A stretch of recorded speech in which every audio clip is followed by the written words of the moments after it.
Hello friends, स्वागत है आप सबका मैथमेटिक्स सब यूट्यूब चैनल पे। मैं राहुल शर्मा आप सबके बीच आज एक नया वीडियो लेकर आया हूँ जो स्पेशल आर्मी जीडी का पार्ट तीसरा है। अब तक हम लोगों ने पार्ट 1 और पार्ट 2 क्वेश्चन हल किया है। उसमें मैंने ये भारतीय थल सेना जनरल ड्यूटी जीडी भर्ती परीक्षा के लिए जो अंक गणित का क्वेश्चन आपका दिया हुआ है पेज नंबर 28 से स्टार्ट है। तो मैंने इसमें फर्स्ट वीडियो में 1 से लेकर के क्वेश्चन नंबर 25 तक हल किया था और जो सेकंड वीडियो है उसमें 26 से लेकर के क्वेश्चन नंबर 50 तक हल किया था। और आज हम लोग देखेंगे क्वेश्चन नंबर 51 से लेकर के क्वेश्चन नंबर 75 तक के। तो यदि आप मेरे यूट्यूब चैनल पे नए हैं तो सबसे पहले चैनल को सब्सक्राइब कर दें और बेल आइकन के ज़रूर दबा दें ताकि सबसे पहले वीडियो आप तक पहुंच सके।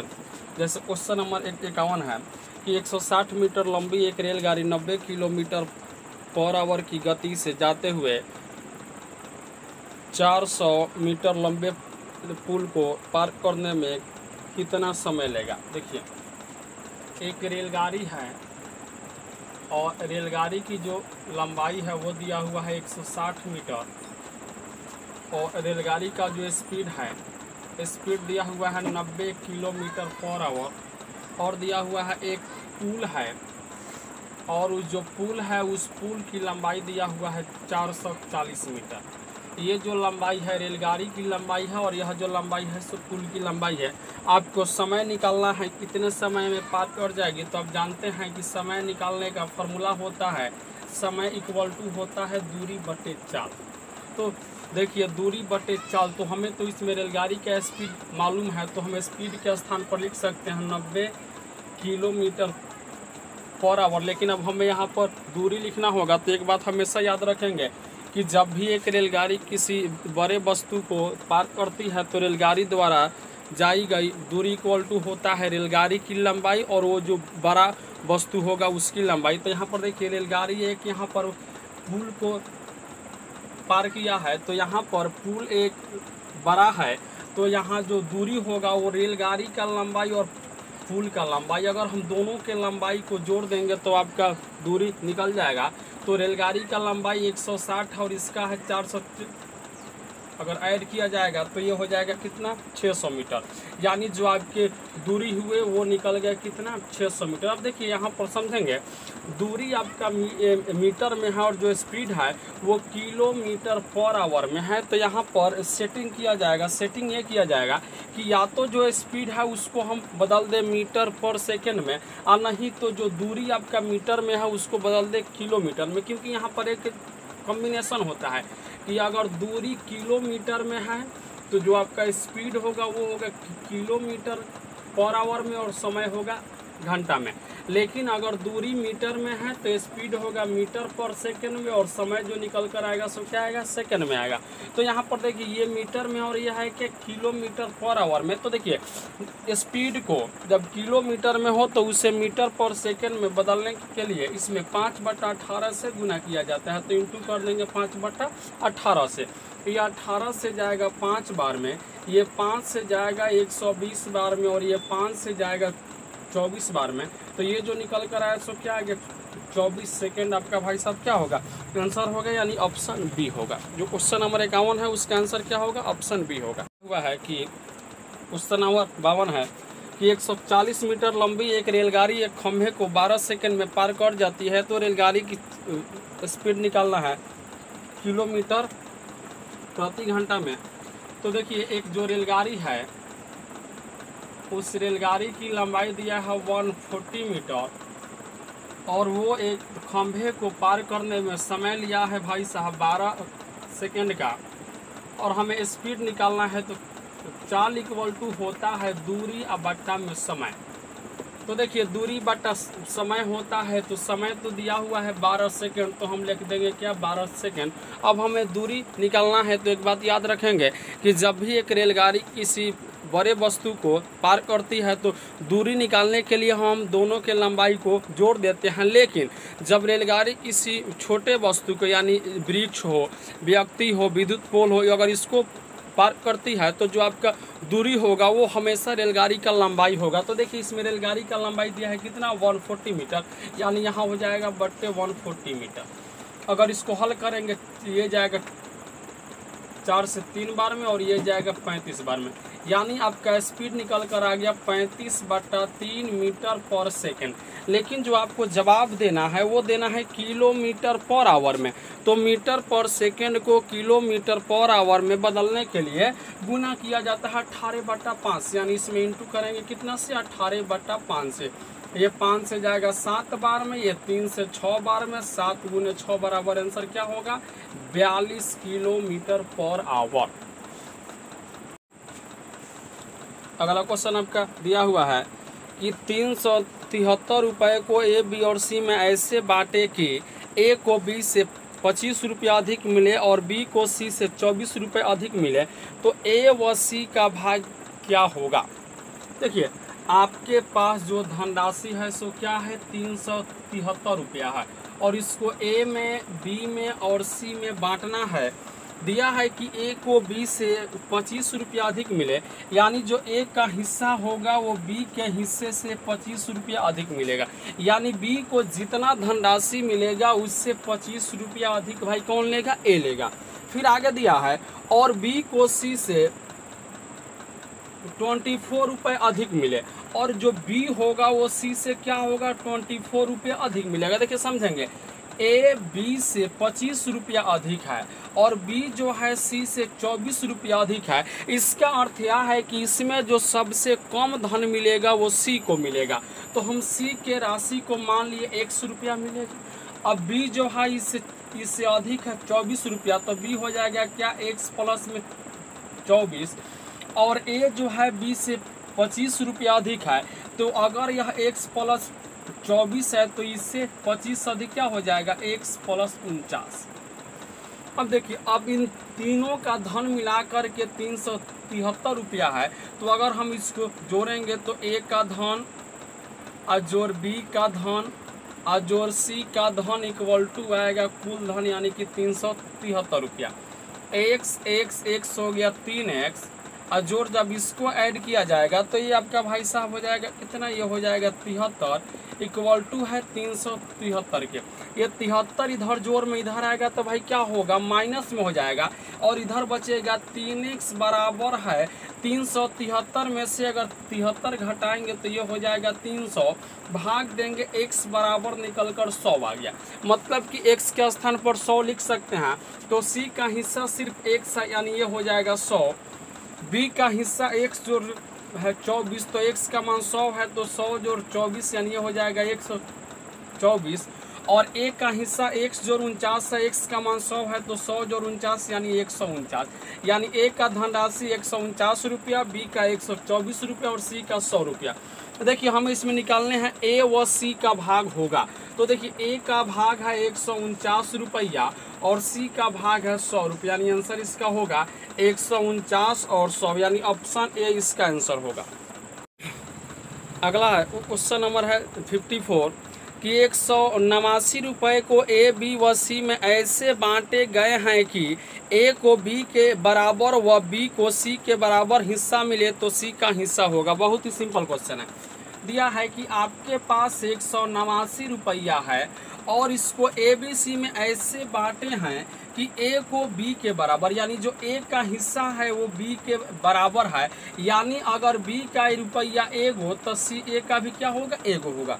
फिर दिया है बी को सी यहाँ दिया है कि ए को बी के बराबर, यानी जो ए का हिस्सा है वो बी के बराबर है, और बी को सी के बराबर, यानी जो बी का हिस्सा है सो क्या है, सी के बराबर है। देखिए समझेंगे, ए का हिस्सा बी के है बराबर और बी का हिस्सा है सी के बराबर, अर्थात अगर सी को 1 रुपया मिलेगा तो बी जो है सी के बराबर है, यानी बी को भी 1 ही रुपया मिलेगा।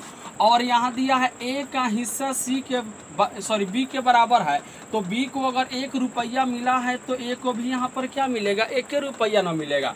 अब सब मिलाकर 189 है तो सब हो जाएंगे भाई साहब कितने, एक और एक 2 और एक 3, यानी कि 3 = 189, भाग देंगे 1 = आएगा 63 रुपया। तो हिस्सा निकालना किसका है? सी का। तो सी का तो भाग 1 और 1 का वैल्यू निकल कर क्या आया है? 63, यानी आंसर होगा ऑप्शन सी होगा।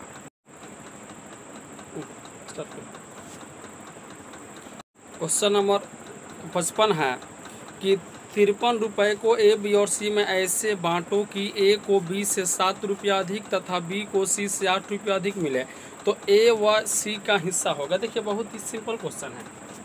आपके पास 53 रुपया है और इसको ए, बी और सी में बांटना है। आपके पास रुपया है कितना? 53 है, और इसको ए, बी और सी में बांटना है। दिया है कि ए को बी से 7 रुपया अधिक मिले, मतलब जो ए का हिस्सा होगा वो बी से 7 रुपया अधिक होगा। और दिया है बी को सी से 8 रुपया अधिक मिले, यानी जो बी का हिस्सा होगा वो सी से 8 रुपया अधिक होगा। यानी सबसे देखिए ए यहाँ पर बी से अधिक है और बी यहाँ पर सी से अधिक है। इसका अर्थ यह है कि जो सबसे कम धन मिलेगा वो सी को मिलेगा। तो हम सी का हिस्सा मान ली 100 रुपया। अब बी जो है सी से 8 रुपया अधिक है, तो सी अगर x है तो बी का मान क्या होगा? x जोड़ 8 होगा। और a जो है b से 7 रुपया अधिक है, तो अगर b का मान x जोड़ 8 है तो इससे 7 अधिक a को मिलेगा, मतलब ये हो जाएगा का x जोड़ 15। अब सब मिलाकर के 53 है, यानी a का हिस्सा जोड़ b का हिस्सा जोड़ c का हिस्सा, यानी x जोड़ 15 जो x जोड़ 8 है जोड़ x बराबर है किसके? 53 के। जोड़ेंगे तो x हो जाएगा 3x, और जोड़ स्क्वायर किया जाएगा तो 23 बराबर है किसके? 53 के। अब ये इधर जोड़ में इधर आएगा तो भाई साहब क्या होगा? माइनस में होगा, अर्थात 3x = 53 में से अगर 23 घटाएंगे तो ये होगा 30, भाग देंगे x बराबर भाई साहब निकल कर क्या आएगा? 10 आएगा। तो c का हिस्सा x है माने 10 हो गया। b का हिस्सा x जोड़ 8 है तो यह 10 है, तो 10 जोड़ 8 क्या होगा? 18 हो गया। और इसका हिस्सा x जोड़ 15 है तो x का मान 10 है, तो 10 में 15 ऐड करेंगे तो क्या होगा? 25 होगा। तो हमें इसमें हिस्सा निकालना है किसका? a व c का। तो a का हिस्सा है 25 और c का हिस्सा है 10, यानी आंसर क्या होगा? 25 और 10 रुपया हिस्सा होगा किसका? a और c का।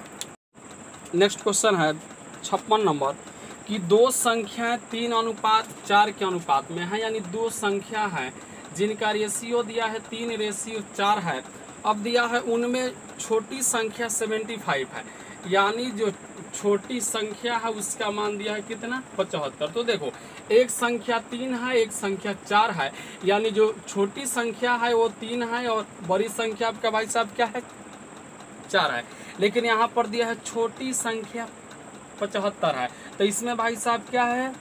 3, यानी रेशियो में छोटी संख्या 3 बराबर संख्या में 75, भाग देंगे 1 बराबर निकल कर भाई साहब क्या आएगा? 25 आएगा। तो हमें निकालना है दूसरी संख्या, तो दूसरी संख्या कौन सी है? 4 है। तो अगर 1 का वैल्यू 25 है तो 4 का वैल्यू क्या होगा? गुना कर देंगे, 25 × 4 बराबर आंसर क्या होगा? 100 होगा। क्या हुआ है?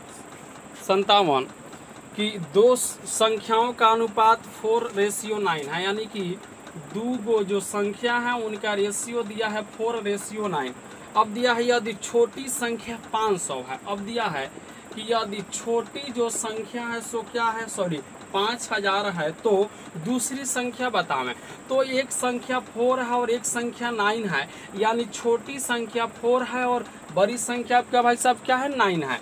तो छोटी संख्या 5000 दिया है तो इसमें भाई साहब क्या है? 4 है, यानी रेशियो में छोटी संख्या 4 = संख्या में 5000, भाग देंगे 1 बराबर निकल कर भाई साहब क्या आएगा?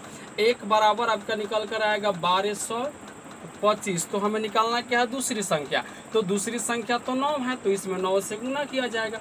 9 × 5 = 45 के 5 हासिल 4, 9 दूनी 18 या 4 22 के 2 हासिल 2, 9 दूनी 18 या 2 20 के 0 हासिल 2, 9 एकम 9 और 2 11, यानी आंसर क्या होगा? 11,025 रुपया।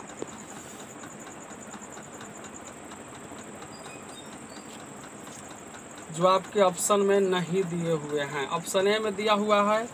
1 मिनट, 9 5 45 के 5 हासिल 4 9 दूनी 18 4 22 के 2 हासिल 2 9 9, यही आंसर होगा 11,025 रुपया होगा। और इसमें ऑप्शन में दिया है 10,000 12,000 50 11,250 और ऑप्शन डी में है 11,200। देखिए हमारे आंसर इस विकल्प से नहीं मिल रहे हैं भाई साहब, हालांकि आंसर आपका यही होगा।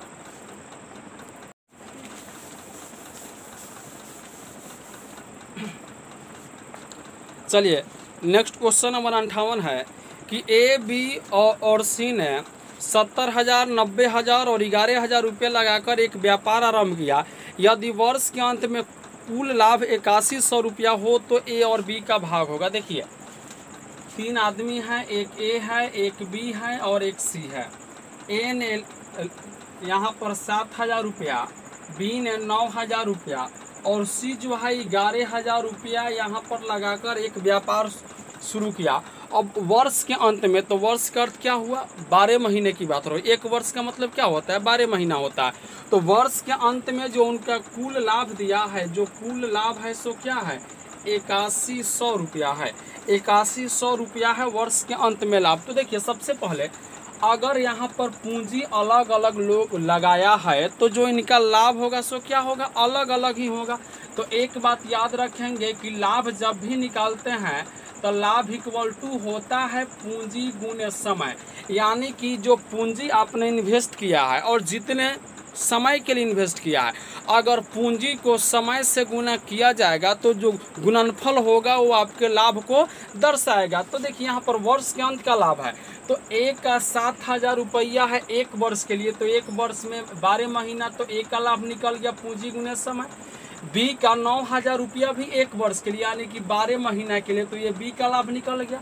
और सी का पूंजी 11,000 रुपया भी 12 महीने के लिए, तो ये भी इसका लाभ निकल गया। लाभ बराबर पूंजी गुने समय, पूंजी गुने समय और पूंजी गुने समय। देखिए अनुपात में है तो जब एक निश्चित संख्या से सब में भाग लगे तो आप लगा दो, तो ये 12 12 12 हो गया कैंसिल, 3 0 3 0 3 0, तो यहाँ 7 बचा, तो 7 अनुपात यहाँ 9 बचा और यहाँ पर क्या बचा, 11 बचा। यानी ए का लाभ 7 रुपया, बी का लाभ 9 रुपया, सी का लाभ 11 रुपया। लेकिन कुल लाभ है 8100, तो कुल लाभ में आएगा भाई साहब कौन कौन, कुल लाभ में आएगा ए भी, बी भी और सी भी। तो ए 11 है, बी 9 है और सी 7 है, तो कुल हो जाएगा 11 या 9 20 और 20 और 7 क्या होगा 27। यानी रेशियो में कुल लाभ 27 को संख्या में 8100 भाग देंगे, एक बराबर होगा क्या 300 होगा। तो निकलना क्या है, इसमें निकलना है ए और बी का भाग। तो ए का 7 है, एक बराबर है 300 के, तो 7 बराबर क्या होगा 2100 रुपया। और फिर निकलना है बी का भाग, तो बी 9 है, तो एक बराबर है 300, तो 9 बराबर भाई साहब क्या होगा यानी 2700। यानी आंसर होगा 2100 और 2700, अर्थात आंसर होंगे ऑप्शन बी।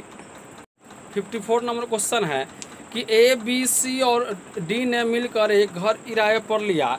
ए 12 गाय 6 महीने, बी 10 गाय 5 महीने, सी 14 गाय 10 महीने और डी 9 गाय 7 महीने रखता है। यदि ए ने किराए के 36 रुपये दिए हों तो कुल रेंट बताओ। देखिए जिस अनुपात में लाभ होगा उसी अनुपात में रेंट होगा, उसी अनुपात में आपका क्या होगा रेंट होगा। यानी जब लाभ इक्वल टू होता है पूंजी गुने समय, तो रेंट भी निकालने के लिए रेंट इक्वल टू भी क्या होगा पूंजी गुने समय।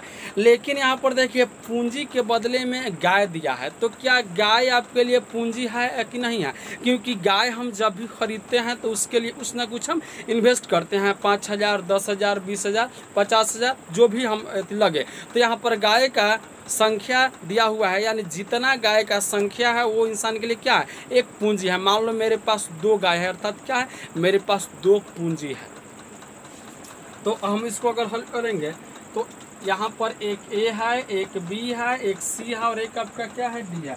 देखिए एक 12 गाय रखा है 6 महीने के लिए, तो जो इसका जो रेंट होगा सो क्या होगा पूंजी गुने समय, यानी 12 गो गाय पूंजी गुने समय 6 अनुपात। बी का जो है वो है 10 गाय 5 महीना यानी 10 गुने 5 अनुपात। सी की बात की जाए तो सी यहाँ पर है 14 गाय 10 महीने यानी कि 14 गुने 10 अनुपात। अगर डी की बात की जाए तो डी आपका है भाई साहब क्या 9 गैस 7 महीना यानी कि 9 गुने 7। अब देखिए अगर निश्चित संख्या से भाग लगने वाला हो तो सब में लगाएंगे, या नहीं लगने वाला हो तो नहीं लगाएंगे। देखिए 2 से भाग लगेगा लगेगा लगेगा, नहीं लगेगा तो भाग हम नहीं लगाएंगे।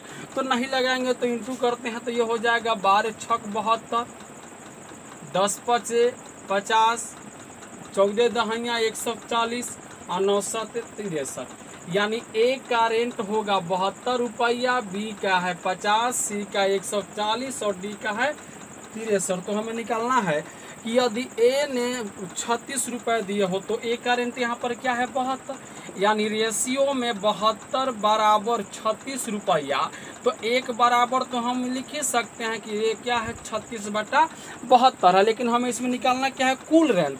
तो कुल रेंट माने क्या ए बी सी और डी सबका मिला करके। तो अगर ए बी सी डी का मिलाएंगे तो हो जाएगा 303 और 2 5, 6 व 4 10 और 5 15 या 7 22 के 2 हासिल 2 और 2 1 हो जाएगा 3। तो 36 से 2 बार में और ये 2 से जाएगा 2 1 कम 2 2 6 के बार 162.5, यानी आंसर होगा 162 रुपया 50 पैसा, यानी ऑप्शन ए इसका आंसर होगा। देखिए क्वेश्चन नंबर 60 है, यदि 12 पुरुष या 18 स्त्रियां एक काम को 7 दिन में कर सकते हैं तो 4 पुरुष और 8 स्त्रियां उसी काम को कितने दिनों में कर पाएंगे। देखिए बहुत ही सिंपल है, देखिए समझिएगा। अगर या हो और चाहे अथवा हो, जब भी या अथवा हो तो इसका जो अर्थ होगा सो क्या होगा बराबर होगा। या दिया हो और दिया हो एवं दिया हो तथा दिया हो तो इसका जो अर्थ होगा सो क्या होगा जोड़ का होगा। देखिए ध्यान देंगे, जब भी या मिले अथवा मिले तो इसका अर्थ क्या होगा बराबर का होगा, और जब और मिले एवं मिले तथा मिले तो इसका अर्थ यहाँ पर क्या होगा जोड़ का होगा। तो जैसे ये क्वेश्चन दिया है कि क्वेश्चन नंबर 60 है कि यदि 12 पुरुष या 18 महिलाएं, तब 12 पुरुष यानी कि 12 मैन यानी एम, या दिया है यानी इक्वल टू 18 महिलाएं, तो महिला को ओमन यानी डब्लू, यानी 18 डब्लू एक काम को 7 दिन में कर सकते हैं। मतलब कि ये भी 7 दिन लेगा और ये भी क्या लेगा 7 दिन लेगा। तो 12 आदमी गुने 7 बराबर है 18 महिला गुने 7। अब इसको हल करेंगे तो 7 से 7 समाप्त हो गया, ये 6 से 2 बार में और ये 6 से जाएगा 3 बार में। तो 2 गुने एम यानी 2 मैन इक्वल टू 3 गुने डब्लू यानी कि 3 ओमेन। तो एक बात ध्यान देंगे कि जब 2 संख्या आपस में इक्वल हो तो हम इसे अनुपात में लिखने हेतु इन संख्याओं के गुणज को आपस में उलट देंगे। तो जब 2 इक्वल टू 3 है और हम जब इसे अनुपात में लिखेंगे यानी एम अनुपात डब्लू, तो हम इसको उलट देंगे। तो 2 इक्वल टू 3 है, उलटेंगे तो क्या हो जाएगा 3 अनुपात 2 होगा। यानी आदमी जो है उसका क्षमता 3 है और जो महिला है डब्लू है उसका क्षमता भाई साहब क्या है 2 है। अब आपको निकालने हैं कि 4 पुरुष और, तो और माने जोड़, तो 4 पुरुष यानी मैन और माने जोड़ 8 महिलाएं यानी ओमैन मिलकर उस काम को कितने दिनों में कर पाएंगी। तो हमने माना कि ये दोनों मिलकर x दिनों में पूरा कर देंगे। तो इस इक्वेशन के लिए दोनों में से कोई भी आप एक इक्वेशन रख सकते हैं, या तो इसे रख दो या फिर इसे रख दो, इसी को भी आप रख सकते हैं। तो अगर हम इसे रखेंगे तो इसका वैल्यू क्या है 12m गुने 7। तो यहाँ क्या लिख दिए 12m गुने 7। अब देखिए m और w का मान दिया हुआ है, तो जहाँ m है वहाँ पर m का मान रख दीजिए और जहाँ w है वहाँ पर w का मान रख दीजिए। तब 12m है, m का मान भाई साहब क्या है 3 है, तो ये क्या हो जाएगा 12 गुने m यानी 3 गुने 7 इक्वल टू, देखिए यहाँ 4m है तो ये हो जाएगा 4 गुने 3 और जोड़ 8w है, w का मान 2 है तो 8 गुने 2, तो 4 3 के 12, 8 दूनी के 16। 12 में जब 16 ऐड किया जाएगा तो भाई साहब क्या होगा 28 होगा। यानी जो इसका वैल्यू है सो क्या है 28 गुने में यहाँ पर क्या है x है। ये 7 से 28 4 बार में और ये 4 से 12 जाएगा 3 बार में। तो 3 गुने 3 9 इक्वल टू x, यानी जो x का मान निकल कर आया सो भाई साहब क्या आया 9 आया। यानी आंसर होगा ऑप्शन बी।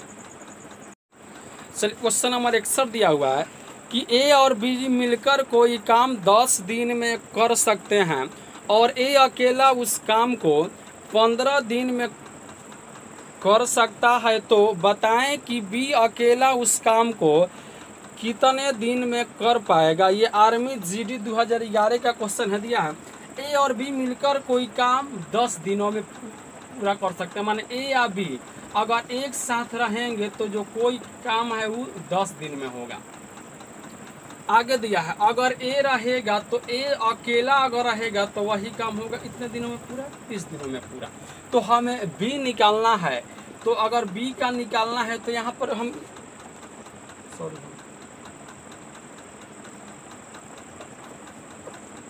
ए 15 दिन है, तो अगर हमें बी निकालना है तो सिंपल है, दोनों दिन को आपस में इंटू कर दीजिए और बट्टा में इनका अंतर निकाल दीजिए। तो इनका अंतर क्या होगा 5 होगा। ये 5 से जाएगा 3 बार में, 10 गुने 3 बराबर आंसर क्या होगा 30 दिन होगा। ऐसे आप निकाल सकते हैं इसको। 62 नंबर क्वेश्चन है कि 1600 रुपया का 25% वार्षिक चक्रवृद्धि ब्याज की दर से 3 वर्ष का मिश्रधन होगा। देखिए आपके पास रुपया है 1600 और जो आप ब्याज लेंगे वो इस पे इंटरेस्ट जो रेट है सो क्या है 25% है।